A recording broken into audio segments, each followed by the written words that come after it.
Merci de nous rejoindre sur France 24. Parlons-en. Continue. 4e jour de guerre.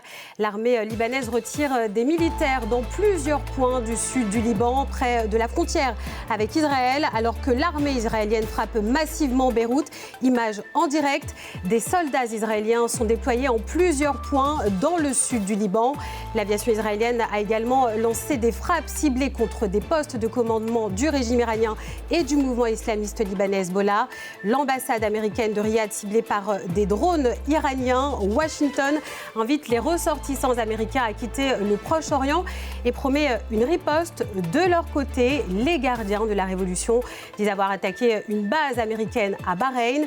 Le bilan humain du conflit est lourd. Au moins 555 personnes ont perdu la vie en Iran d'après la Croix-Rouge. Au Liban, le dernier bilan officiel fait état de 52 morts et 154 blessés. Et en Israël, au moins 11 morts sont à dénombrer.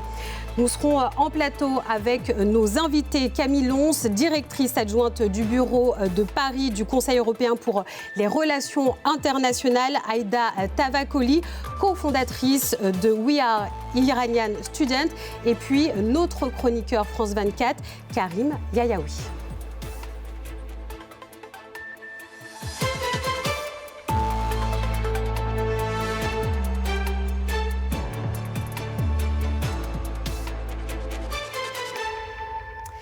Le Proche-Orient, donc au 4e jour de la guerre. Parlons-en. Le Hezbollah affirme avoir ciblé donc 3 bases militaires en Israël en représailles à des frappes donc menées par l'armée israélienne au Liban. Vous voyez ces images en direct qui nous parviennent de la capitale donc libanaise de Beyrouth avec ces panaches de fumée. On revient en plateau avec vous, Camille Lons. Donc vous êtes directrice adjointe du bureau de Paris du Conseil européen pour les relations internationales.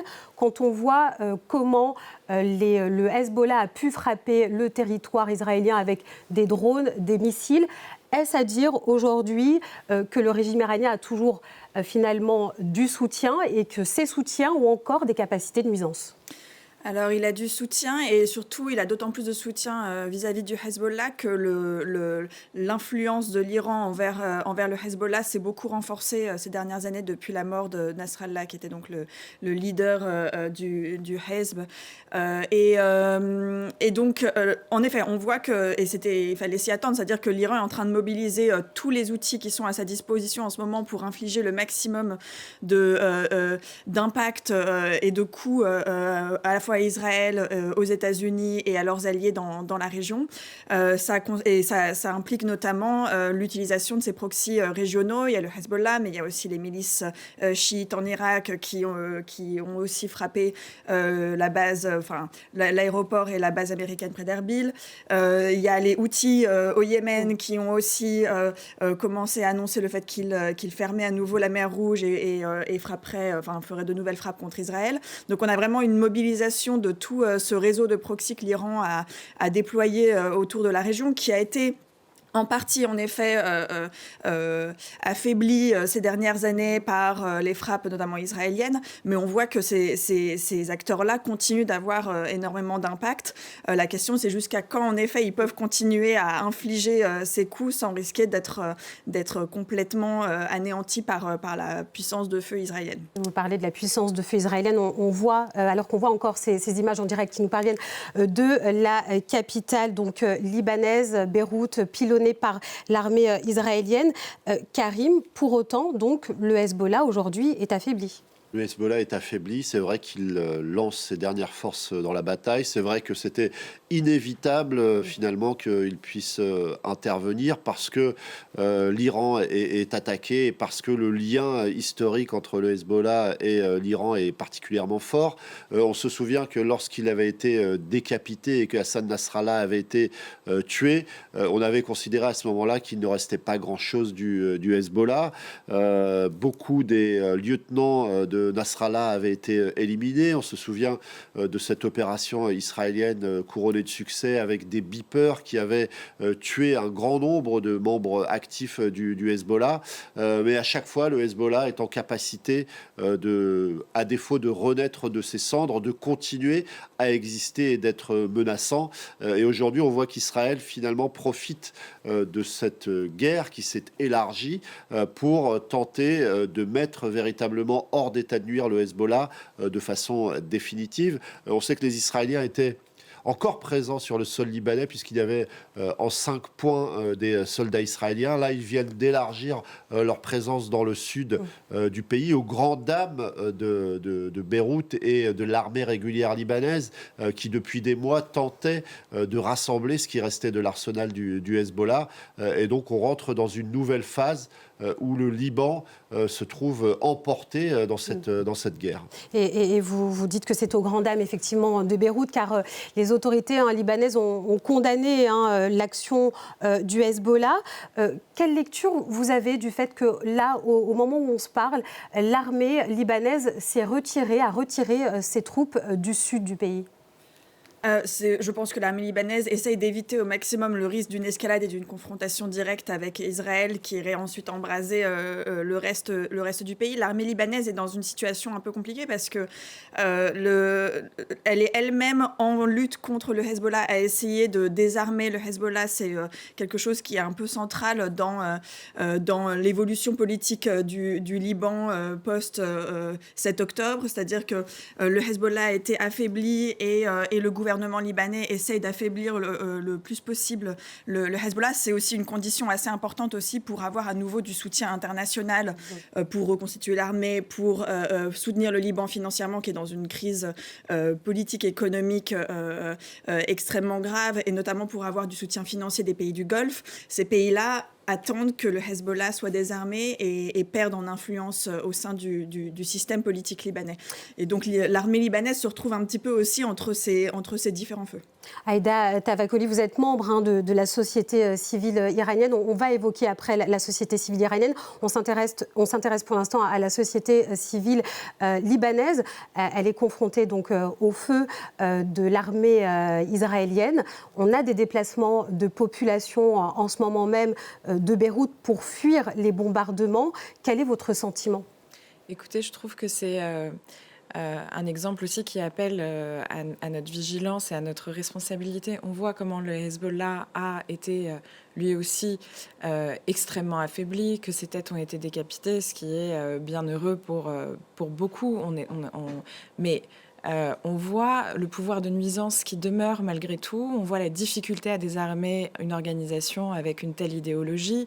On voit à quel point ils sont prêts à tout pour s'accrocher à ce qui reste de leur pouvoir et à quel point est-ce qu'ils continuent à nuire à la stabilité du pays, à cette population civile qui est prise en étau.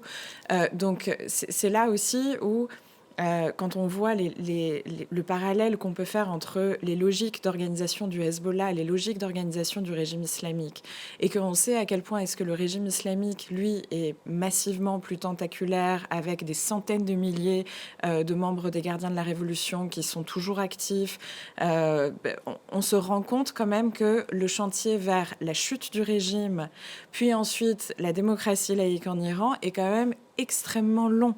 Donc, c'est là où, face à ce scénario-là, en voyant à quel point est-ce qu'on a quand même des sociétés civiles de 10 pays différents qui sont prises en étau dans ces affrontements, c'est pas rien, c'est des gens qui meurent tous les jours. On voit des images d'Israël, quand même, ces personnes qui, toutes les heures, doivent aller se mettre à l'abri. Les Palestiniens qui n'ont pas d'abri, les pays du Golfe qui sont pris en étau alors que ce sont des lieux civils qui sont ciblés par l'armée, par le régime islamique. Donc, on voit le pouvoir de nuisance et il faut aussi être très conscient que malgré l'immense affaiblissement que ces décapitations entraînent de la part de, effectivement, cette intervention américaine, c'est vrai, mais elle ne suffira pas à crier victoire, renverser le régime et établir une démocratie laïque. Et face à ça, ce constat-là, cette lucidité qu'on doit tous avoir sur la difficulté de ce chantier de chute du régime et d'avènement d'une démocratie laïque, il faut plutôt que d'applaudir les bombardements, bombardements. Il faut être très, très prêt à travailler durement pour mettre en place des mécanismes de protection de la société civile iranienne. Donc ça, c'est la responsabilité de protéger qui doit être activée, qui a été votée en 2005, que l'Europe doit mettre en place pour déjà rétablir les moyens de communication. Moi, j'ai ma famille, mes amis là-bas, on ne peut plus communiquer, Internet est coupé à nouveau. On sait que ça veut dire que la répression continue.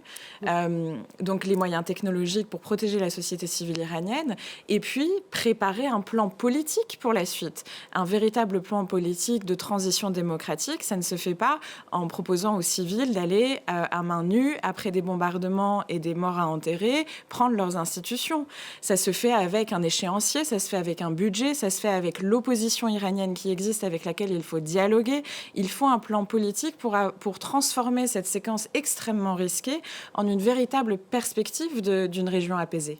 Vous évoquez un plan politique, Aïda Tavakoli. Je me tourne vers vous, Karim, parce que pour l'instant, effectivement, quand on regarde dans la rue, les Iraniens ne sont pas sortis. Et puis surtout, le régime a encore des maillons forts. On pense notamment aux gardiens de la Révolution. Oui, les gardiens de la Révolution sont toujours là, omniprésents, les Basidj aussi.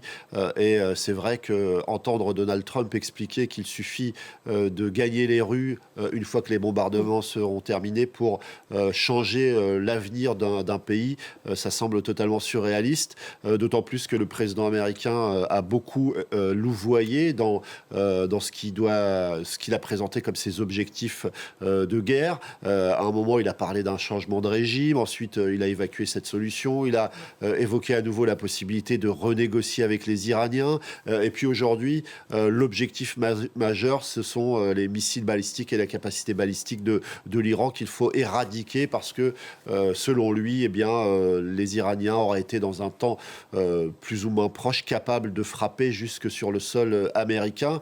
Et donc, c'est vrai que pour l'instant, le pouvoir iranien, même s'il est bombardé régulièrement, même si Khamenei a été éliminé, il est toujours en place et il tient toujours. Et on entend même au sein du pouvoir et du régime iranien expliquer qu'on va très rapidement nommer un nouveau guide suprême et qu'il s'inscrira de toute façon dans les pas du précédent. Une façon de dire que rien n'a changé. Alors évidemment, il y a une dimension de propagande pour dire qu'on n'est pas ébranlé, mais tout de même, on est très très très loin de faire tomber un régime comme ça a été évoqué comme possibilité encore tout récemment. Et d'ailleurs, Karim, Donald Trump a parlé d'une possible guerre qui pourrait durer 4 semaines, 5, voire plus. Et le président américain est prêt à aller sur le sol avec des soldats. On va écouter le président Donald Trump. On va plutôt voir d'ailleurs sa déclaration qu'il a faite au New York Post, qui va s'afficher dans un instant. Le président américain qui donc est prêt, en cas de besoin, à envoyer donc des troupes américaines en territoire iranien. Je vais vous faire réagir, Camille Lons.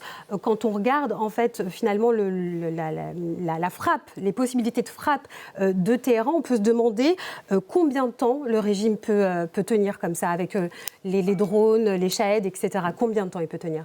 Ça, on ne sait pas combien de temps il peut tenir exactement et ça va dépendre aussi en face de combien de temps peut tenir, parce qu'il y a aussi cette question-là, combien de temps peuvent tenir les munitions de défense antiaérienne américaines. On sait, il y avait des estimations qui avaient été faites pendant la guerre des 12 jours l'année dernière, qu'à peu près un quart des stocks américains avaient été utilisés. C'est extrêmement coûteux, surtout dans des pays comme Israël ou les pays du Golfe, où vraiment on ne peut rien laisser passer. Il faut absolument contrer toutes les attaques iraniennes. Et donc il y a un risque que ce stock de munitions arrive rapidement aussi, en tout cas soit rapidement mis à contribution et utilisé. Et donc c'est aussi ça le jeu des Iraniens, c'est-à-dire une guerre d'attrition en espérant que les États-Unis et Israël finissent par se fatiguer de la durée de ce conflit. Aïda Tavakoli, on avait tout à l'heure en direct avec nous notre correspondant Siavash Ghazi qui est à Téhéran. Il nous faisait part d'un SMS qui avait été reçu donc par la population où les autorités donc ont mis en garde les personnes qui souhaiteraient se mobiliser et elles les considéraient, je cite, comme des soldats israélien.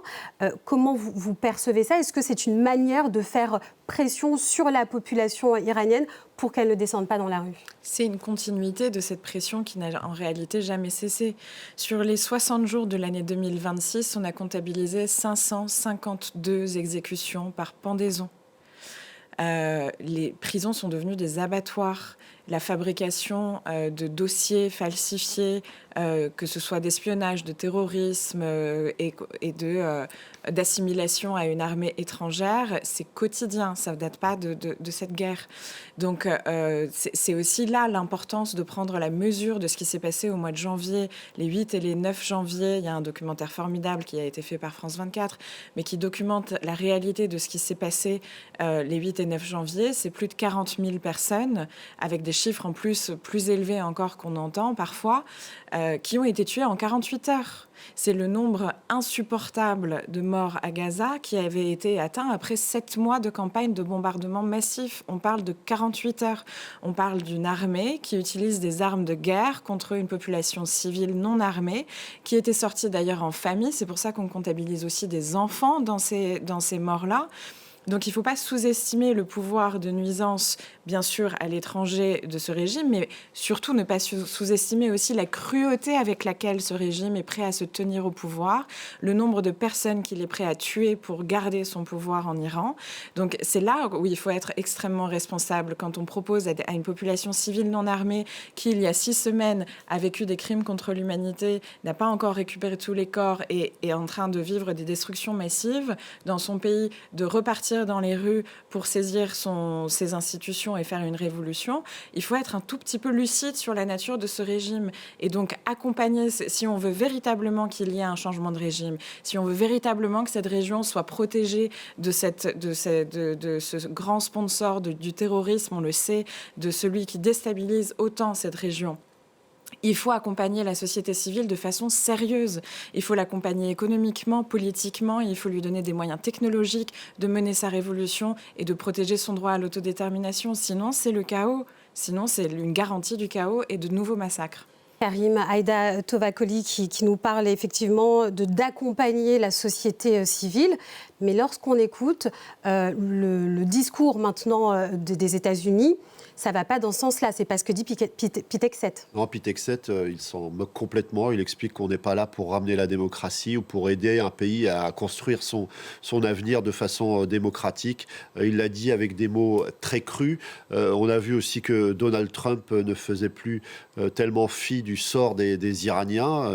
Il en a parlé très brièvement il y a quelques jours. Là, ce n'est plus du tout la priorité du président américain. Et c'est vrai que comment on peut imaginer sortir de cette situation simplement avec des bombardements, aider la société civile, il aurait fallu sans doute le faire bien avant, depuis des années et des années. Les Iraniens se sont mobilisés, ils ont manifesté à maintes reprises. Là, aujourd'hui, on parle de ces massacres terribles qu'ils ont subis ces derniers mois, mais combien de soulèvements y a-t-il eu depuis des années sans que la communauté internationale ne mette vraiment les moyens de venir en aide et de soutenir les initiatives qui auraient pu emmener le pays sur un autre chemin. Et donc, clairement, ces bombardements n'ont pas pour objectif de venir en aide à cette population et pour participer à la construction d'un avenir différent, loin des mollahs, loin de la République islamique. Camille Lons, Benyamin Netanyahou, donc le Premier ministre israélien, disait encore il y a peu inviter le peuple iranien à s'emparer du pouvoir. Qu'est-ce qui a changé ? En fait, ce qui est, pour revenir un petit peu sur ce qui est dit aussi côté américain, côté israélien comme côté américain, il n'y a pas de vision de long terme sur ce qu'ils essaient d'obtenir en Iran. Et c'est ça le vrai problème. C'est-à-dire quand on parle aux Israéliens, leur point de vue, c'est que tout vaut mieux que le régime actuel de toute façon, que ce soit une descente du pays dans le chaos total et la fragmentation, que ce soit même une prise de pouvoir par les gardiens de la révolution. Enfin, mais quand on demande aux Israéliens quel est vraiment l'objectif final, quelle est la vision de long terme sur la place de l'Iran dans la région, le type de régime en place, etc.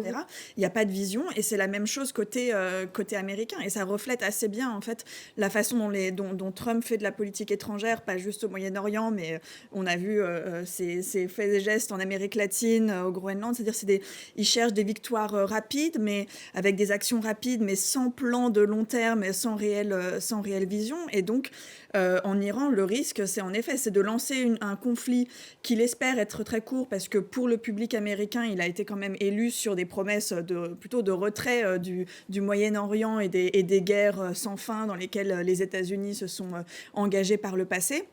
Et il a aussi des échéances électorales, puisqu'il va y avoir les midterms qui vont arriver rapidement. On sait qu'il y a toute une partie de la base MAGA qui, justement, questionne de plus en plus cette idée d'implication américaine dans la région Moyen-Orient. Et donc, il veut quelque chose de rapide, mais avec aucune volonté de s'impliquer plus que ça ensuite dans qu'est-ce qui viendra après. Et c'est très visible dans la façon dont il appelle, en effet, le peuple iranien à se soulever de manière un peu lunaire, parce qu'il y a une incompréhension complète de la situation sur place en ce moment. Alors, allez-y. Ouais, il y a juste une différence, c'est les opinions américaines et les opinions israéliennes.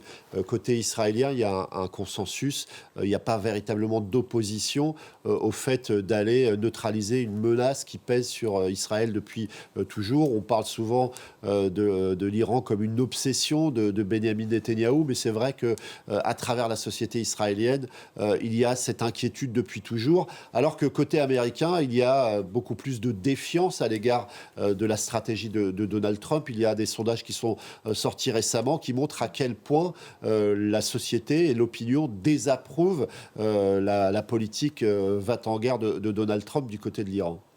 Aïda Tavakoli, je reviens vers vous pour la société civile donc iranienne. Effectivement, on a pu entendre à un moment donné Donald Trump et même Benyamin Netanyahou donc à inviter le peuple à finalement s'emparer des rues et aller prendre le pouvoir. Aujourd'hui, est-ce que la société civile iranienne, elle n'est pas isolée, elle n'est pas seule ? La société civile iranienne, ça fait longtemps qu'elle est seule, malheureusement. Et c'est bien pour ça qu'on est dans cette situation. C'est-à-dire que moi, j'ai toujours défendu le droit international et je le défendrai toujours. Mais la réalité, c'est que ceux qui sont censés le défendre et se saisir des outils pour protéger la société civile iranienne, pour donner les moyens à cette opposition de s'organiser, pour mener des actions qui sont non violentes, mais néanmoins extrêmement efficaces, parfois plus que les armes pour paralyser un régime dictatorial, eh bien, n'ont pas été employés. Donc, on arrive à une situation où cette population civile iranienne nous disait « Mais vous vous rendez compte qu'on a tellement été abandonnés par ceux qui sont censés nous défendre et ceux qui sont censés fracturer ce régime qui commet des crimes tous les jours, qu'on en est venu à espérer qu'on nous bombarde, qu'on bombarde les rues dans lesquelles on a grandi, à espérer de mourir sous des bombes américaines plutôt que de mourir aux mains de ce régime. » Donc ça fait longtemps qu'elle est abandonnée, cette société civile. Mais face au risque que représente cette séquence militaire. Et d'ailleurs, elle est d'autant plus risquée que, comme on l'a dit, les intérêts américains et les intérêts israéliens ne sont pas les mêmes. Cette différence dont on a parlé entre l'opinion des sociétés civiles, elle reflète en réalité qu'en fait, ils sont pas là pour les mêmes choses. C'est une question existentielle pour Netanyahou et pour Israël, le changement de régime, mais ce n'est pas du tout une question existentielle pour le président américain. D'ailleurs, le président américain l'a dit dans sa dernière allocution. Il a fait état des objectifs de guerre qui sont neutralisés, donc le programme nucléaire et neutraliser le programme balistique, en parlant de la menace que représente ce régime s'il est armé d'une bombe nucléaire ou de ces missiles-là. Il a pointé la menace que ce régime représenterait et pas le régime lui-même. Donc, sous-entendu, un régime qui n'est pas armé du nucléaire ou qui n'est pas armé de ces missiles balistiques ne représenterait plus de menaces pour ses alliés et pour les intérêts américains. Donc aujourd'hui, c'est d'autant plus risqué pour la société civile iranienne que les belligérants aujourd'hui n'ont pas du tout les mêmes intérêts et que celui pour lequel l'avenir de la société civile iranienne et la démocratie compte le moins, et celui qui décidera du moment où cette intervention se terminera et dans quelles conditions. C'est là qu'il faut être très responsable et préparer la suite tout de suite. Quand on parle de la suite, Karim, puisque effectivement, après la mort du guide suprême, un nouveau guide devrait être mis en place, ça veut dire que finalement, les États-Unis, Israël, pourraient très bien composer si le pouvoir reste en place. Il suffit de regarder à quel point, au sein de l'administration américaine, certains ont évoqué la possibilité de reproduire ce qui a été fait du côté du Venezuela. On se souvient que Nicolas Maduro a été kidnappé en pleine nuit. Certains avaient imaginé que peut-être ça serait une nouvelle ère qui allait commencer pour le Venezuela, la fin du chavisme, l'ouverture, la démocratie. Très rapidement, on a déchanté, puisque c'est Delcy Rodriguez qui a pris la suite de Nicolas Maduro, c'est-à-dire une autre incarnation du chavisme qui finalement dirige aujourd'hui le pays. Un certain nombre de figures du chavisme sont toujours en place. Alors il y a eu quelques libérations de prisonniers politiques par-ci par-là, mais rien n'a changé en profondeur du côté du Venezuela. Donc, cyniquement, Donald Trump est tout à fait prêt à accepter un régime dictatorial, une république islamique qui perdure, à condition qu'elle ne soit pas une menace pour les États-Unis et pour les Israéliens, à condition qu'elle ne soit pas une menace pour Israël. On n'est pas dans une logique de construction de la démocratie. Seule prime les intérêts américains. Et paradoxalement, c'est là qu'on retrouve un petit peu le America First, même si c'est complètement paradoxal, puisque la base MAGA aujourd'hui considère que Donald Trump s'est éloigné de ses objectifs initiaux en partant en guerre du côté de l'Iran. Mais en tout cas, il y a toujours cette idée que finalement, si les États-Unis interviennent, c'est pour leur propre intérêt et pas dans l'intérêt d'un peuple qui est opprimé depuis des décennies. Donc un interventionnisme contesté donc, aux États-Unis. Camille Lons, je me tourne vers vous. On va s'intéresser aux pays du Golfe. Effectivement, dans la région, le régime iranien s'en est pris aux différents intérêts américains. Et puis, au départ, on n'a pas vu d'action de ces pays-là. Aujourd'hui, Téhéran se met à dos ses voisins. Alors, c'est le risque, en effet, de ce que l'Iran est en train de faire dans la région. C'est-à-dire qu'en fait, pour les pays du Golfe, et notamment l'Arabie Saoudite, les Émirats, enfin tous les pays de la péninsule arabique, c'est un petit peu le scénario cauchemar qui est en train de se réaliser et qu'ils ont essayé d'éviter par tous les moyens diplomatiquement, à la fois en développant leurs relations diplomatiques avec l'Iran. On sait que l'Arabie Saoudite s'est rapprochée de l'Iran depuis 2023, justement pour éviter d'être prise pour cible en cas d'une escalade régionale. Et aussi leur diplomatie vis-à-vis des États-Unis, c'est-à-dire qu'ils ont servi un petit peu ces dernières années d'intermédiaire entre l'Iran et les États-Unis et de force modératrice envers Washington, en essayant de pousser Washington dans la direction plutôt de la diplomatie avec l'Iran, ce qui était un changement complet de paradigme par rapport à il y a encore quelques années où ces pays-là étaient au contraire dans une position de pousser les États-Unis à la pression maximale sur l'Iran, voire à appeler parfois de manière plus ou moins couverte un changement de régime. Et donc, ils avaient complètement changé il y a quelques années d'approche vis-à-vis de l'Iran, aussi en partie parce qu'ils se rendaient compte que les États-Unis n'allaient pas venir à leur rescousse en cas d'escalade régionale. Et donc, c'est en réponse à ça et en réponse à cette défiance vis-à-vis du parapluie sécuritaire américain qu'ils ont développé leurs propres canaux de communication avec l'Iran. Mais aujourd'hui, ils se retrouvent dans une situation où ils perdent un petit peu sur tous les plans parce que finalement, la diplomatie avec l'Iran est en train de montrer ses limites et n'a pas permis de les protéger face à une escalade régionale. De l'autre, les États-Unis restent un partenaire toujours plus déstabilisateur et problématique parce qu'en fait, ça fait des mois qu'ils font du lobbying à Washington pour que les États-Unis n'interviennent pas ou ne cherchent pas l'escalade régionale avec l'Iran. Et finalement, les États-Unis ne les ont pas écoutés et ont plutôt écouté l'influence israélienne qui est très forte à Washington et qui poussait justement à cette escalade. Et donc, les pays du Golfe se retrouvent dans une situation qui est extrêmement compliquée et risquent de se retrouver dans une situation où ils vont se retrouver contraints à s'aligner quand même davantage avec les États-Unis parce que là, ils sont attaqués par l'Iran. Et donc, jusque-là, par exemple, ils avaient refusé d'ouvrir leur espace aérien pour faciliter les frappes et la campagne aérienne contre l'Iran. Là, ils sont en train de parler de peut-être ouvrir leur espace aérien. Mais ça ouvre la porte à encore plus d'escalade potentielle. Et Karim, donc l'Iran s'en prend, on l'entend, à ses voisins, aux pays du Golfe. on a une ambassade américaine qui a été prise pour cible à Riyad. Oui, une ambassade américaine qui a été prise pour cible, ce n'est pas franchement une surprise. Pour rebondir sur ce que vous disiez, eh bien, c'est vrai qu'ils pourraient se retrouver, ces pays, obligés de s'aligner parce que les Iraniens, très rapidement, avant même le début du conflit, avaient envoyé une lettre aux Nations Unies pour expliquer qu'ils se donnaient le droit de frapper tout pays qui abrite des intérêts ou des bases américaines. Mais aujourd'hui, ils frappent aussi des infrastructures énergétiques, ils frappent des bateaux, ils frappent bien au-delà que ce que représentent les États-Unis et les bases américaines. Donc clairement, ça pourrait faire basculer durablement un certain nombre de pays qui rejoindraient malgré eux l'axe américano-israélien. Pour ce qui est de l'ambassade, ce n'est pas véritablement une surprise, c'est un objectif symbolique visé par les Iraniens qui ont répété à maintes reprises qu'ils allaient chercher à frapper tous les intérêts et tous les symboles des États-Unis dans les pays environnants. Et si finalement ils frappent aussi fort, c'est aussi parce que dans leur arsenal balistique, eh bien ils ont moins de missiles que ce qu'ils ont pu avoir par le passé, notamment avant la guerre de 12 jours. Mais ils ont pas mal de missiles à courte portée et portée moyenne. Et c'est aussi ce qui explique qu'ils arrosent les pays environnants de ce qu'il reste de leur capacité balistique. Et on va regarder de nouveau la carte des pays qui ont été touchés par l'armée iranienne dans le Golfe. On va évoquer l'Arabie saoudite avec vous, Camille Lons. Le fait qu'effectivement, dans les pays du Golfe, on s'en prenne à l'Arabie saoudite. On pense au personnage incontournable aujourd'hui qu'est Mohamed Ben Salman. Est-ce que ce n'est pas se mettre à dos, finalement, le monde arabe aujourd'hui ?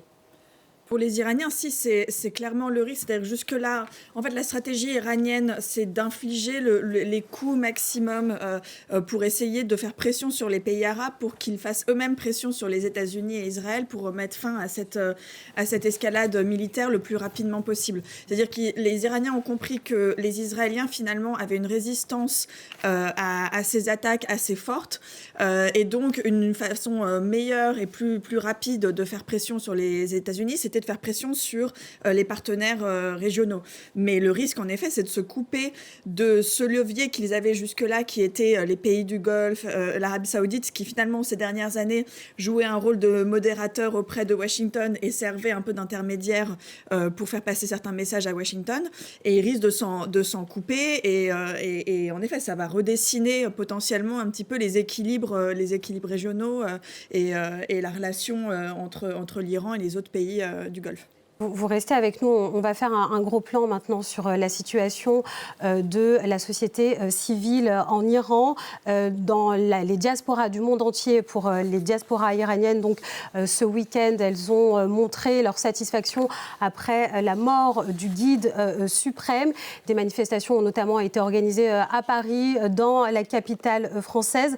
Entre inquiétude et espoir, on va regarder ces reportages de nos confrères de France 2. Ils sont des milliers, un peu partout en France, à être suspendus aux dernières actualités concernant la situation en Iran. C'est très émouvant, parce qu'on voit Téhéran, on voit les rues, on voit les gens qui savent que c'est maintenant ou jamais. C'est-à-dire que là, si ça tombe, c'est maintenant. La mort de l'ayatollah Ali Khamenei a provoqué de nombreux rassemblements à travers l'Hexagone. Des Iraniens de France qui célèbrent l'espoir après 47 ans de règne de la République islamique. La liberté pour l'Iran. Tout ce qu'on veut, c'est qu'on crée notre histoire, notre avenir. Et c'est le peuple qui doit décider. Un enthousiasme mêlé à la peur. Le pays est en guerre, alors beaucoup s'inquiètent pour leurs proches en Iran. Peur qu'ils se prennent une balle perdue ou qu'ils descendent dans les rues et qu'ils se fassent tuer ou qu'il y ait une bombe qui pète à côté ou chez eux. En cas de chute du régime des mollahs, une partie de la diaspora iranienne envisagerait un retour en Iran. Et on revient en plateau avec nos invités, avec vous, Aïda Tavakoli. Je rappelle que vous êtes cofondatrice de We Are Iranian Students, donc vous êtes membre de la diaspora iranienne. Est-ce que vous avez eu des nouvelles de vos proches sur place ? Internet est complètement coupé. La seule nouvelle que j'ai pu avoir, c'est avec un appel, vous savez, les anciens systèmes d'appel de triangulation qui nous permettaient d'appeler directement avec une ligne téléphonique à l'étranger. Donc c'est une ligne étrangère qui est empruntée en Europe. Et donc c'est un numéro croate qui appelle. Et en fait, c'est l'Iran qui est au bout du fil. Et ça dure 1 minute. Donc on a très peu de temps pour dire on est vivant. Et c'est à peu près tout ce qu'on arrive à se dire.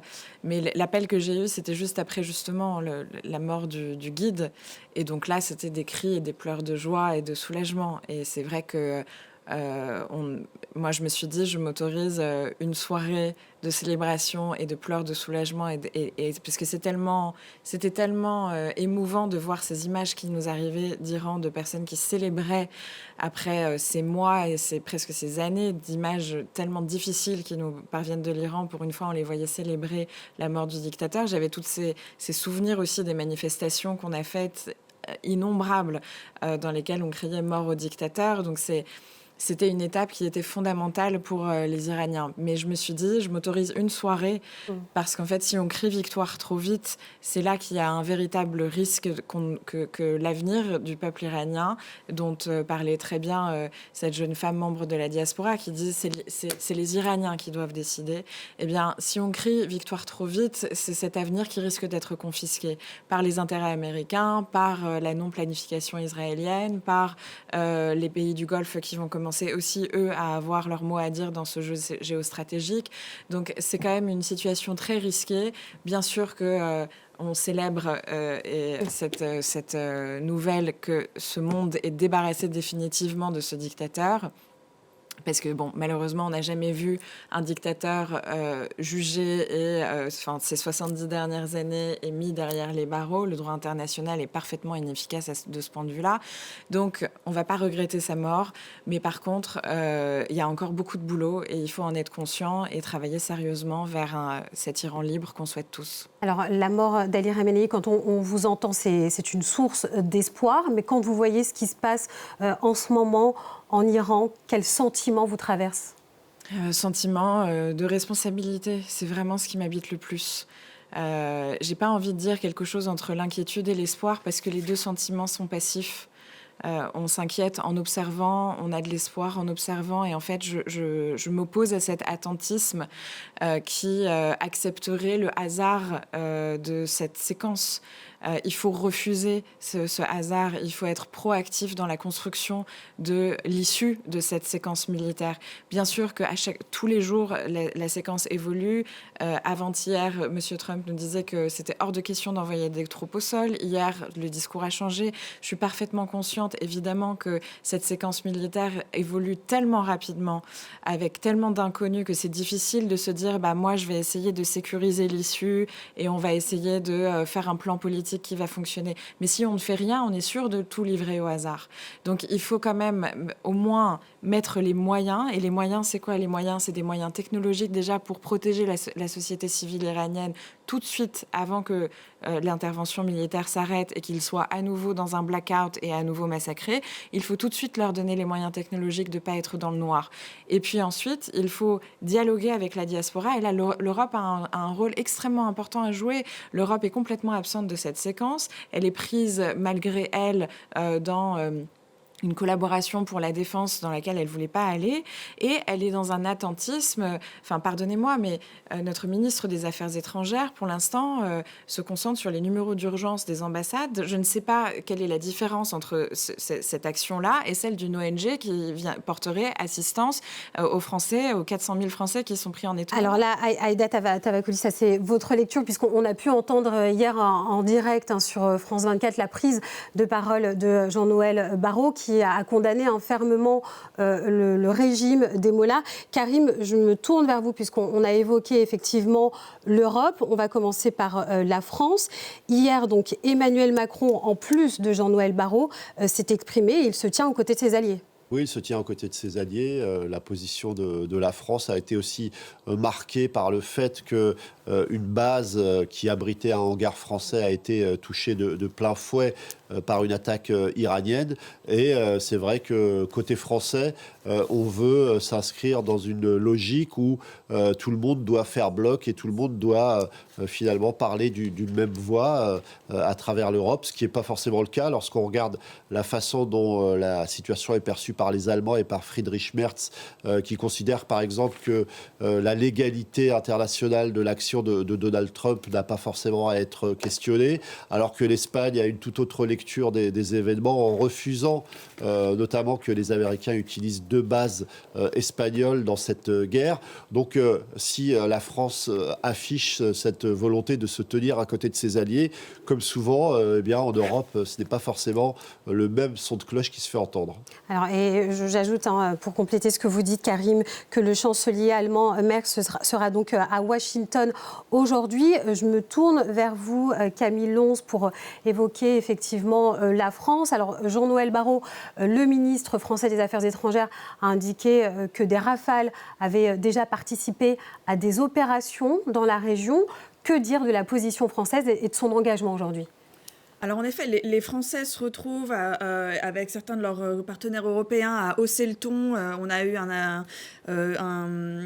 une déclaration des E3, donc c'est la France, l'Allemagne et la Grande-Bretagne qui ont fait une déclaration en effet en parlant de mesures défensives pour défendre les intérêts européens et de leurs alliés dans la région.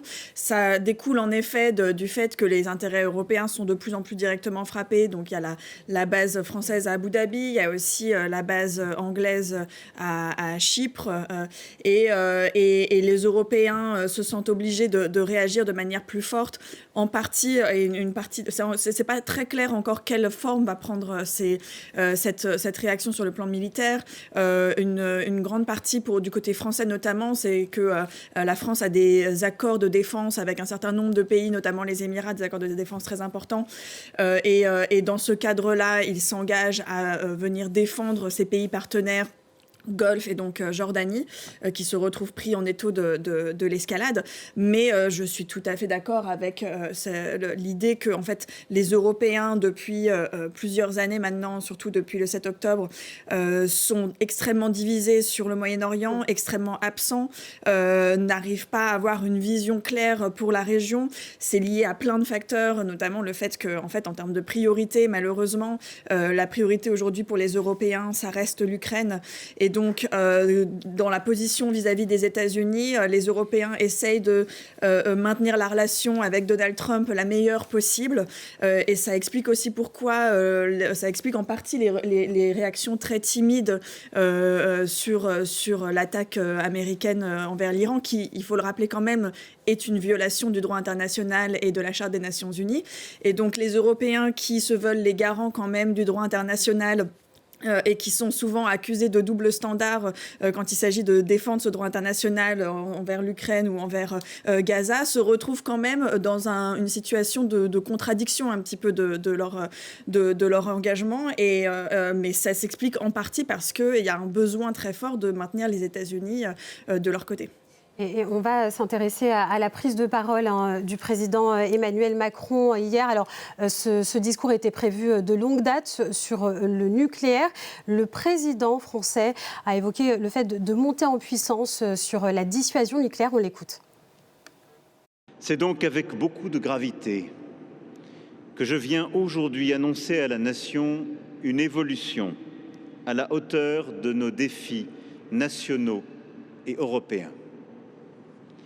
Nous devons renforcer notre dissuasion nucléaire face à la combinaison des menaces et nous devons penser notre stratégie de dissuasion dans la profondeur du continent européen, dans le plein respect de notre souveraineté, avec la mise en place progressive de ce que j'appellerais une dissuasion avancée.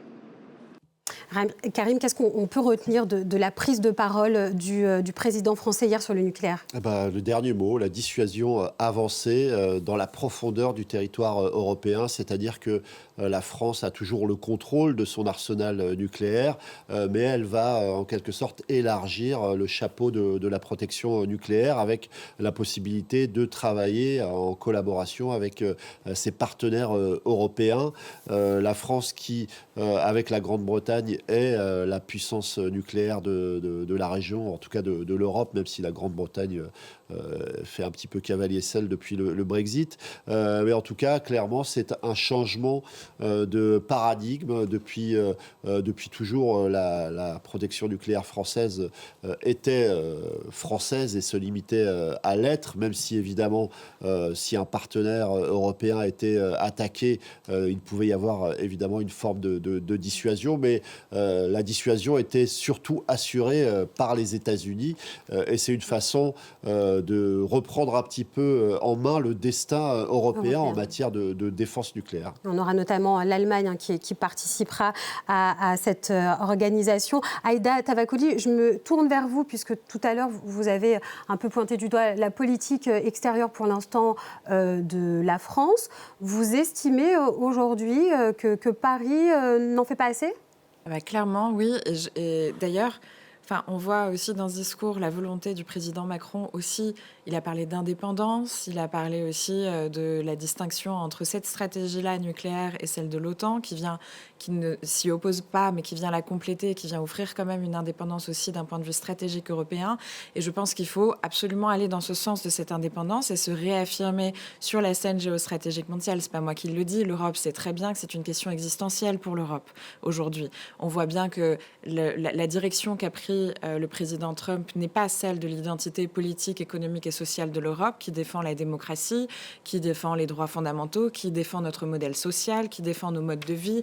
C'est pas ce qui est défendu par le président américain. Et aujourd'hui, c'est une question de survie de l'identité politique, économique et sociale européenne et de nos modes de vie qui nous sont chers, que l'Europe reprenne son indépendance et revienne sur le jeu géostratégique mondial avec force. L'opportunité que nous offre aujourd'hui la société civile iranienne, qui, il se trouve, défend exactement le même modèle politique, social et économique que celui de l'Europe, c'est celui de devenir véritablement un allié majeur des Iraniens et aussi un acteur majeur de ce retour à la paix et de cette transformation de la région du Moyen-Orient. Et l'Europe doit s'en saisir. Merci à tous les trois. Restez avec nous sur France 24. L'actualité continue.